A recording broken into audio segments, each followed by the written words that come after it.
Shua Vang was in her 80s and had been in hospice care for months.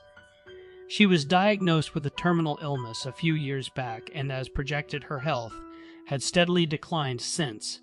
Shua no longer had the strength to get out of bed by herself anymore, so she needed assistance getting in and out of it. Her family took care of her as best they could, and she greatly appreciated it, but there was only so much they could do to ease her suffering. She didn't want to be a burden to her family, but could tell as time passed even the stress was taking a toll on them. She prayed many times for God to grant her peace, and also cried out for her mother when the pain was too much to bear. Most days she sat around with her eyes closed, conserving what little energy she had left to perform necessary movements around the house. It was 5:15 p.m., and Tia was at the dining room table occupied with homework. She usually looked after her grandmother after school for a few hours to relieve her dad until her aunt or uncle took over during the evenings. Ever since Tia's grandmother was put on hospice, her father had to take a leave of absence to care for her grandmother, leaving her mother as the only source of income. Her duties include cooking and assisting her grandmother with whatever she needed. Though she wasn't as big or strong as her father, Tia was taught how to handle getting her grandmother in and out of bed. She was a freshman in high school and was the oldest out of her siblings. Tia's other siblings were all in the main living room watching cartoons while she was in the formal dining room trying to finish her algebra assignment. Just then, the doorbell rang. She got up to answer it as she hid behind the door. Tia's heart stopped at the sight of the person outside. It was a tall Caucasian man with short dark hair and eyes. His hair was neatly groomed into a comb-over. The man wore an all-black business suit that highlighted his lean, muscular frame. He had a strong, angular jawline with a square jaw, made more pronounced by the stubble of his beard, giving him a hint of ruggedness to his razor-sharp features. The man looked like he'd just walked off the page of a men's fashion magazine. "Hello," the man said, smiling. "Is Miss Shua Vang available?"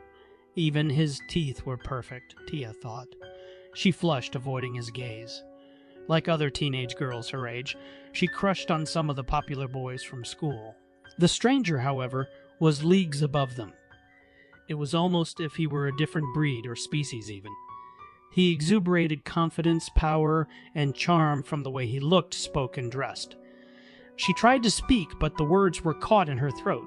She cleared it and spoke finally after what seemed an eternity. Hi. The girl said in a scratchy voice. Yes, she's here. Tia cleared her throat once more, then asked, Sorry, and who might you be? I'm a friend of your grandmother's. Please call me Mr. Reaper. You must be her granddaughter, the man said as he offered his arm for a handshake. How? How'd you know? She asked, shaking his hand. Tia, as I've said, I'm a friend of your grandmother's, Mr. Reaper replied, still maintaining his ever-charming smile. I heard she's fallen quite ill, so I've come to pray for her. The teen desperately wanted to find out more about how they knew each other or how he knew her name, but the questions couldn't come out. It was almost as if she'd come under his influence somehow. May I come in? Mr. Reaper asked. Tia's only response was a nod of her head. After he was inside their house, the man had her lead him to her grandmother's room. Conveniently for him, she stayed on the wing opposite the rest of the house, so no one else saw when he was inside. All the other kids were so engrossed by the TV, they didn't even take notice of the stranger. Tia and Mr. Reaper stepped into Shoa's room. She was quietly napping under the blanket, sitting up on her hospital bed at an inclined position by the window. Next to the bed was a small table lined with an assortment of prescription bottles. Opposite the window, along the other side of the wall, directly in front of the doorway, was a recliner. Behind it was her closet. Shoa's dresser sat against the wall, next to the door leading out to the hallway. Mr. Reaper walked over to Shoa and put her hands in his, then introduced himself in Hmong. Though Tia was taken back by the whole experience, she couldn't react. She felt like a servant awaiting her master's orders. Tia, please go make me some tea, Mr. Reaper said, without even looking at her. The girl tried to resist or object, but it was hopeless as her body wasn't her own. She hurried out of the room through the hallway and into the kitchen. A moment later, Tia returned to her grandmother's room, but Mr. Reaper was gone. She felt something was terribly wrong. Tia sat the steamy mug down on the dresser and dashed over to her grandmother's side. She attempted to call and wake her grandmother up, but she was no longer responding. The girl let out a heart-rending wail as she cradled her grandmother's lifeless body into her arms. "What is the matter, daughter?" a voice called out. A sobbing, teary-eyed Tia glanced up to see her father, Tong, standing by the doorway with a look of concern. Grandma's gone, Tia cried, her voice shaking. Tong hurried over, calling and trying to wake up his mother as his daughter had done, but it was no use. They both held each other and wept. Only after the hospice nurse had left, and Shoa's body removed from the premises, did Tia tell her parents about her encounter with Mr. Reaper. Tong reviewed all the footage from the security cameras, but saw no sign of him. The man attributed his daughter's vision to a stress-induced dream, one he himself admitted to having right before waking up only to realize his mother had died. She came to say goodbye and said she was leaving and for us not to miss her too much. Of course I woke up crying. It was why I got up to check on her and well. The rest is history, Tong said to his wife and oldest daughter as they sat in the living room. I don't think it's a coincidence, Tia objected. Drop it, girl. Though we love and miss her, it's better this way. She had suffered for far too long, said Tong. Mom, I'm gonna go get something to eat, A young woman said. I'll be back soon. Tia nodded in response as she was too tired to speak. The young woman, who was the spitting image of her from years ago, smiled, then left the hospital room.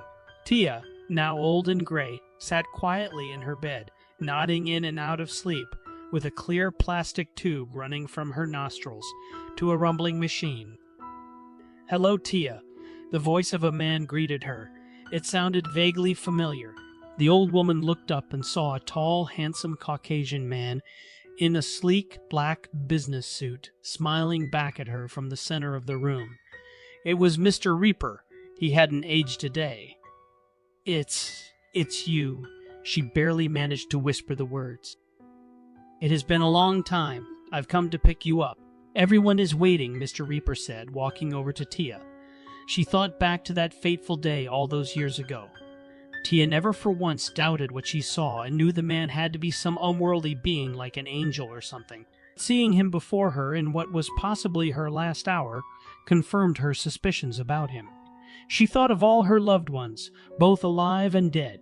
As she did, visions of them appeared in her mind. Each one filled her with joy and sorrow. Tears streamed down the side of her face. "I've lived a long and full life." "It's all anyone could ask for," Tia said. "Indeed, you did," responded Mr. Reaper with a smile.